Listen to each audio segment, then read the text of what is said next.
হ্যাঁ, যদি ফজরের 2 রাকাত সুন্নত যদি কেউ একটানা 40 বছর পড়তো, আর যদি এলান হইতো 40 বছর একটানা ফজরের সুন্নত পড়লে চাষারাতে তোমাকে 1 লাখটা বাড়ি দেওয়া হবে, বলেন তো পড়তো না পড়তো না? ডায়েরি লাগাইতো, হাজিরা লাগাইতো। প্রতি বছরের ডায়েরি কিন্তু 365 দিনের ডায়েরি কিন্তু দিয়ে হাজিরা কি এবার এটা রেখে দিত, আরেকটা নিত, আর বলতো, শুধু বলতো আল্লাহ আল্লাহ, আর মাত্র 28 বছর, আল্লাহ আর মাত্র 27 বছর, আল্লাহ আর মাত্র 25 বছর। বাস্তব না বাস্তব? অথচ রাসূল বলেন রাকাতা সালাতুল ফজর, ফজরের 2 রাকাত সুন্নতের দাম খায়রুম মিনাদ দুনিয়া ওয়া মা ফিহা, দুনিয়ার মধ্যে যা আছে তার চেয়েও ভারী। হ্যাঁ, আল্লাহ নবী বলেন লাসাজদাতুন ওয়াহিদাতুন খায়রুম মিনাদ দুনিয়া ওয়া মা ফিহা, একটা সেজদার দাম কত? দুনিয়ার মধ্যে যা আছে তার চেয়েও ভারী।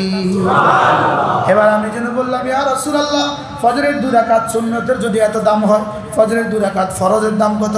এবার রাসূল বলেন, ফরজ তো আমার না, ফরজ তো তার, ফরজের নাম্বার তিনি বসাবেন, আর সুন্নত যেহেতু আমার, এটা আমি বলে দিলাম।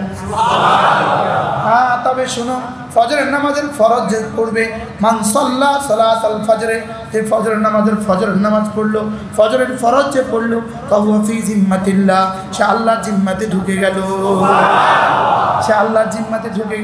আল্লাহর জিম্মাতে ঢুকলে আর কি অসুবিধা?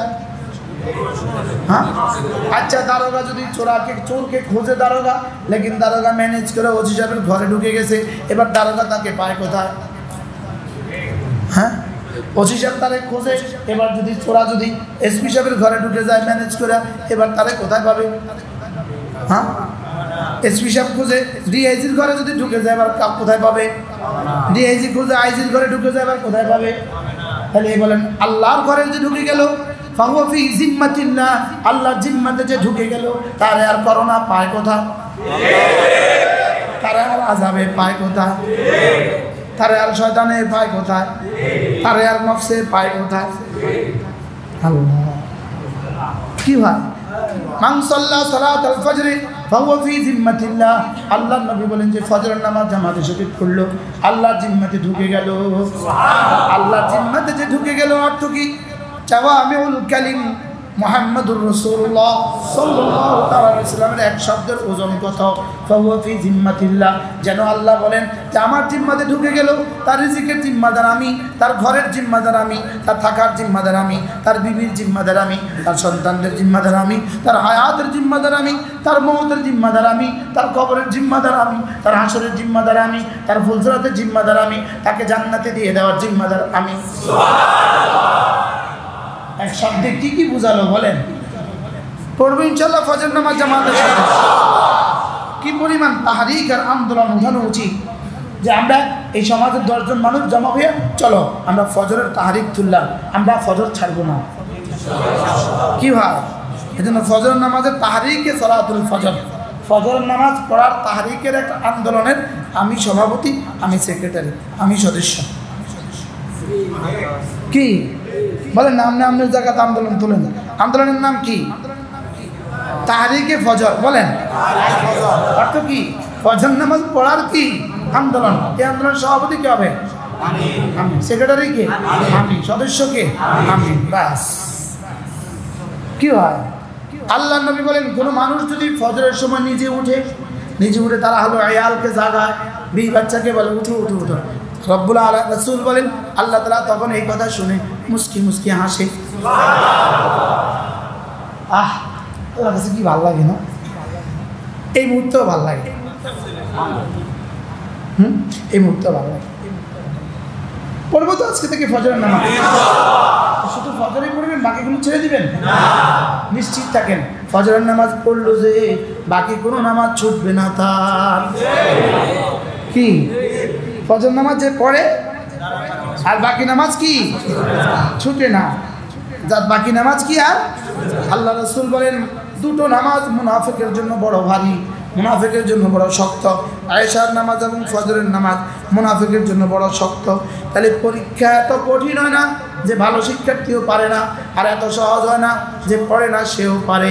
তাহলে এটা শক্ত ঠিক, তবে এত শক্ত নয় যে আল্লাহকে ভয় করে সেও পড়ে, সেও পারে না, আর সবাই পারবে এমন সহজও নয়। তাইলে বোঝা গেছে ফজর নামাজ এত সহজ নয়, সবাই পড়বে, আর এত কঠিন না, আমরাও পারি না। কি বলেন? কি খেয়াল আপনাদের? কি খেয়াল? যদি কঠিন হইতো, সবচেয়ে বেশি কঠিন ছিল আমার লাইফ। কারণ আমরা 3টার আগে ঘুমাইতে পারি না। 3টার আগে কি? গতকালকে আমি প্রথম বয়ান করছি কোম্পানিগঞ্জ, কুমিল্লা কোম্পানিগঞ্জ। দ্বিতীয় বয়ান করছি আমি কুমিল্লা মুরাদনগর। তৃতীয় বয়ান করছি ব্রাহ্মণবাড়িয়া বাঞ্ছানগর। ফজর করছি আমি ঢাকার শহর। আলহামদুলিল্লাহ বলবেন কি? ফজর এত কঠিন নয়, যে আল্লাহকে ভালোবাসে সেও পারে না, আর এত সহজ নয়, মুনাফিকও পারে।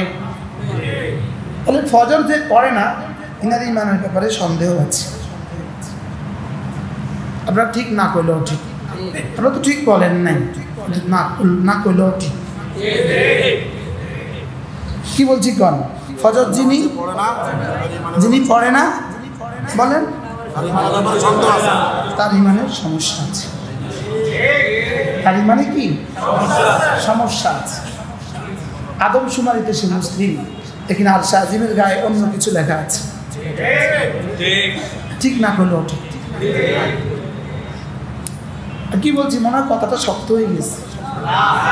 আপনার পাসপোর্টে আপনি you are a Muslim in the passport, you are a Muslim in the your passport. আপনি মুসলিম আপনার পাসপোর্টে, লেকিন ওখানে যে লিস্ট আছে ওই লিস্টে you have no your name, সেখানে তোমার নাম নেই। নাউজুবিল্লাহ বলেন। সেখানে কি নাই? সেখানে অন্য কিছু লেখা আছে। আমার এই শক্ত কথার জন্য মাফ করবেন আমাকে, আমার শক্ত কথার জন্য আমাকে মাফ করবেন। আমি একটা শ্লোক জানি, শ্লোক শোনাবো আপনাদেরকে। একটা শ্লোক জানি, আমার একটা শ্লোক আছে, শ্লোক শোনাবো। নামাজ জিকির মুসলমানের জান, নামাজ জিকির মুসলমানের জান, নামাজ ছাড়া মুসলমানের বাঁচে কেমনি প্রাণ, জিকির ছাড়া মুসলমানের বাঁচে কেমনি প্রাণ। কেমনি? তুমি মুসলিম, ইউ আর এ মুসলিম, তুমি মুসলিম, বাই বর্ন মুসলিম, তুমি একজন মুসলিম, তুমি নামাজ পড়ছো না, তুমি অনেক সুন্দর মুসলিম। হ্যাঁ, তোমার মা মুসলমান করে জন্ম না দিলে ভালো ছিল। হ্যাঁ, একদিন দারুম দেবন্দে হযরত মৌলানা আনজার শাহ কাশ্মীরি রাহমাহুল্লাহ, আনোয়ার শাহ কাশ্মীরি ছেলে আনজার শাহ কাশ্মীরি, ইনি অজু করছিলেন। এক ছাত্র, দুই ছাত্র সামনে বসে অজু করছিল আর কথা বলছিল। इन्हें की कह जाने, काश चुप तुझे देखने से पहले मैं मर जाता। की बोलছে বুঝেন নি? তোদেরকে দেখার আগে যদি আমি মরে যেতাম। এই মুসলিমগুলোকে দেখলে রাসূল কি বলতেন? আমি তোদের জন্য এত কষ্ট করছিলাম, হ্যাঁ, তোদের জন্য আমি দাঁত শহীদ করছিলাম। এইটা মুসলিম, আল্লাহর ঘর থেকে জুতো নিয়ে যায়, এটা মুসলিম না? হ্যাঁ। আচ্ছা, আমরা নামছি কোথায়? আমরা নামতে নামছি কোথায়? হ্যাঁ, বলেন না।